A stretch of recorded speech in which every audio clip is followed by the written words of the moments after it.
Ahí empezó ya.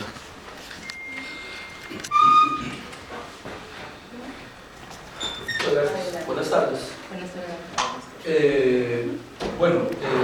Información,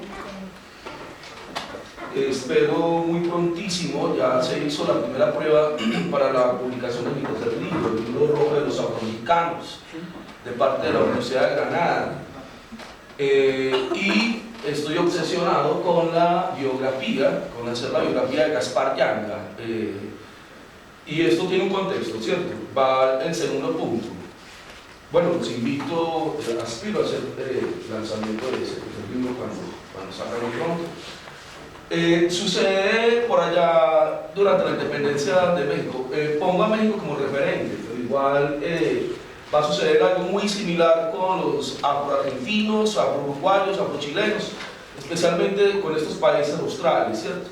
En donde aparentemente es poca la población afrodescendiente, pero también con referencia con Venezuela, Ecuador, Perú y Colombia, en donde, digamos, existen unas políticas mucho más serias y una participación mucho más profunda en términos políticos de parte de la población afrodescendiente.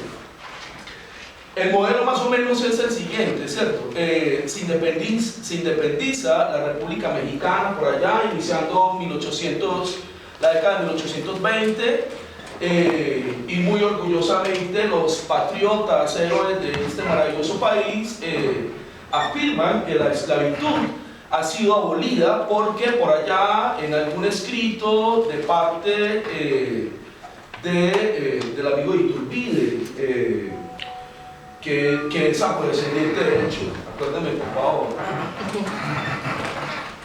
el que se hizo amigo de Iturbide, Vicente Guerrero, exactamente. Y entonces, bueno, hasta allí se acabó la novela, ¿cierto?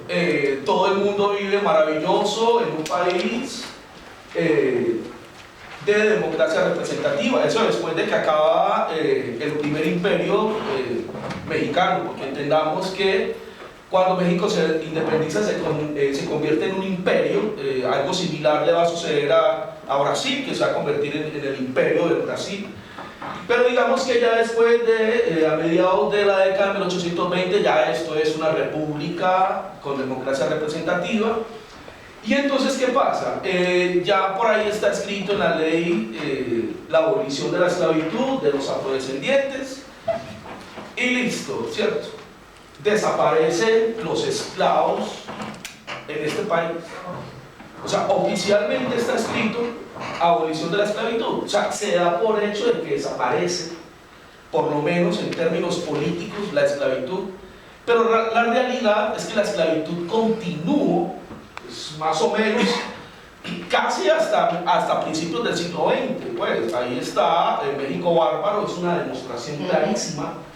Entonces, lo mismo va a suceder hace poco cuando le ponen el letrero, ¿cierto? El aviso en la Constitución mexicana, el nombre es muy bonito, ¿cierto? Comunidades afroamericanas. Por primera vez en la historia se hace pues un festejo gigantísimo. Ya este país se transformó en 180 grados, porque ya aparece el término afrodescendiente en la Constitución mexicana. Entonces, ¿qué pasa? Se está repitiendo otra vez la historia de invisibilidad, lo que yo he llamado una reinvisibilización. ¿Por qué? Si bien más o menos desde la década de los 90, porque yo no puedo afirmar de que existan estudios siquiera, digamos, continuos, regulares desde mediados del siglo XX, y no, eso no es cierto, y se lo puedo demostrar.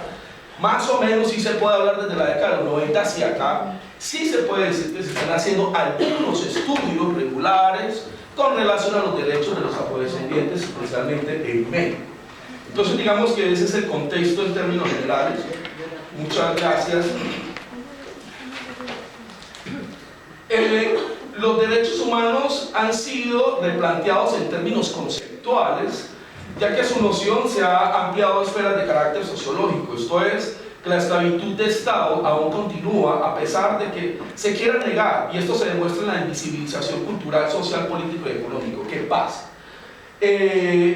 Nosotros tenemos que reconceptualizar algunas nociones, ¿cierto? Algunas nociones. Lo que pasa es que la invisibilización debe entrar dentro de la noción de violencia contra los pueblos afrodescendientes, ¿cierto?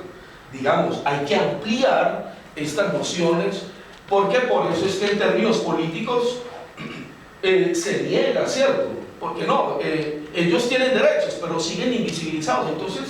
Entonces ¿cómo así? Hay que ampliar esa noción para que en términos políticos se reconozca de que se sigue, digamos, ejerciendo violencia en esos términos contra los pueblos afrodescendientes. Ahora bien, el reconocimiento hacia unas culturas es importante, ya que se asume la existencia de comunidades que tienen cosmovisiones diferentes o que han sido herederos de otras visiones. Esto es, en un sentido cultural es necesario extender esos otros conocimientos para hacerlo parte de un colectivo del que se llama nación. El asunto de la nación en construcción, ¿cierto? Es homogeneizante, ¿cierto? Habría que hablar de diferentes naciones dentro de la Gran República, más o menos así. En el caso de los pueblos afromexicanos sucede que continúa la invisibilidad social, cultural, política y económica. ¿Y esto por qué? Porque sus formas múltiples de concebir la organización política y cultural no han sido lo suficientemente reconocidos. No solo se trata de expresar diversidad cultural en una sociedad como la mexicana, es necesario actuar para que se concrete la idealización de una diversidad cultural. Los pueblos afromexicanos han sido discriminados, negados e invisibilizados por parte de la sociedad en general y muy especialmente por el Estado mexicano, de modo que el principal propósito de esta ponencia, es hacer una reflexión en términos generales. Entonces, hay una serie de preguntas pues, que yo voy a plantear para poner en duda algunos datos, sobre todo en términos históricos y actuales. A mí me sentí abofeteado cuando vi en algún momento pues lo digo con todo respeto, ¿cierto? Pues igual cada quien tiene su metodología, identificando en dónde están los afrodescendientes en México, ¿cierto? Y entonces, pone los punticos azules por allá en las costas, por el lado parte del Golfo de México y por allá por el lado de parte del Océano Pacífico, ¿cierto? ¿Y acaso ellos no tienen movilidad social? O sea, su extensión, su influencia se encierra en esos punticos azules. Entonces, ¿cuántos son los esclavos africanos que llegaron al territorio del virreinato de la Nueva España? Fueron 200.000, que es la cifra en términos generales que siempre se habla, ¿cierto? Fueron 250.000 cuando le quieren extender un poquitico más, ¿cierto? Se redujo el número de esclavos africanos durante el siglo XVIII. Se redujo. Desaparecieron los esclavos africanos en el siglo XIX.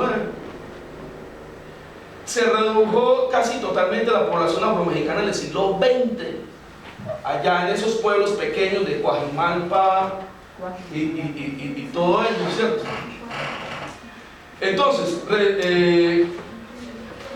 lo dejo allí pues para términos de reflexión. Entonces, parece, porque ya se está cerrando la... Ok, aquí parece... Ok, voy a hablar sobre la etnoeducación, aquí lo debo tener ya al final para cerrar con ello.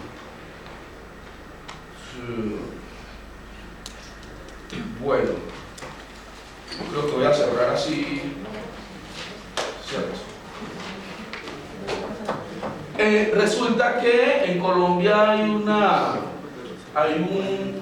una propuesta pedagógica, digámoslo así, se llama la etnoeducación, ¿cierto? ¿Qué pasa? No solamente se circunscribe en donde está la población mayoritariamente afrodescendiente, también en términos generales, digamos, hace parte del currículo del Ministerio de Educación Nacional. ello que implica una sensibilización en la sociedad en términos generales, ¿cierto? Hace falta una ley general de los afrodescendientes en este país, en los países australes, en Uruguay, Paraguay, Argentina, Chile muy especialmente, ¿cierto? Porque ya lo que son estos otros países más al norte de Sudamérica ya tienen más o menos unas políticas mucho más amplias. Y hace falta la educación como parte, digamos, de la sensibilización de la sociedad frente a la realidad de los afrodescendientes actuales, ¿cierto? Quiero cerrar con lo siguiente. Yo tengo ascendencia afrodescendiente por parte de mi abuela paterna, ¿sí? Y muy orgullosamente lo digo. Y hay personas que se ofenden cuando le mencionas: tú eres de ascendencia, tienes ascendencia afro, ¿cierto? Pues para no mencionar el nombre a África, pues, ¿cierto? Se ofenden, se ofenden. Estamos hablando de mexicanos. No, ¿qué te pasa? ¿Cierto? Y entonces averigua, me pongo a la tarea de averiguar y viene desde Veracruz, viene desde las costas, ¿cierto? Un amigo, su padre, perfectamente un afrodescendiente. Yo se lo dije: tú eres afrodescendiente, tú tienes raíces afro. Y disimuladamente lo quería negar. ¿Qué es lo que pasa? No hay sensibilidad, ¿cierto? Genera vergüenza, genera una negación. Entonces falta de parte de la educación proponerle, digamos, a la academia y en términos políticos al gobierno, la educación para generar sensibilidad. Y lo segundo es visibilizar a los afrodescendientes. Los afrodescendientes no tenemos que tener la piel negra para yo decir: hombre, yo soy afrodescendiente. Yo lo reconozco y ese numerito, ¿cierto? Porque si lo reconoce lo es, o si no lo reconoce no lo es, que es más o menos como el 1.5% de la población general de este país. Yo lo aumentaría por lo menos a un 15 o un 20% de la población de este país. Muchísimas gracias.